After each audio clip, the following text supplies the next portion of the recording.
كراجات بوحدهم مشى لامبورغيني ومشات الفيراري في دوك جوج كراجات اخر تا غادي تكريها لشي بانكا ولا تجي تكريها لشي المهم تيجاري موكا داخله وانت مرتاح. العقار شوف نصك العقار. السبب الحقيقي علاش سيمو لايف باع كاع السيارات ديالو ومشى شرا بهم العقار. اولا خاصنا نفهموا الفرق بين هاد جوج انواع ديال الشوبين، الاسيتس واللايابيليتيز. نبداو باللايابيليتيز او لا الخصومات، اللي هي اي حاجه كتشريها كتفقد القيمه ديالها مع مرور الوقت، عام مورا عام، مثلا حوايج ولا فراش ديال الدار او لا طوموبيل. اما الاسيتس او الاصول فهي اي حاجه كتشريها ومع الوقت كتزاد القيمه ديالها او اللي كتعطيك واحد المدخول.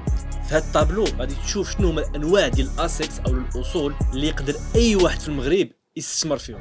الذهب كيزاد في الثمن ديالو بين 4 و 8% في العام. ستوك ماركت او الاسهم كيزادوا بين 8% حتى 12%. لي زابارتمون بين 5 و 7% في العام. لي بيرو بين 6 و 9%. الكوميرس اللي هو حانوت ولا عقار تجاري بين 8 و 12%. اما هذا العقار درتي فيه بروجي راه تقدر توصل بين 12% حتى 24% كل عام على الاستثمار الاصلي ديالك.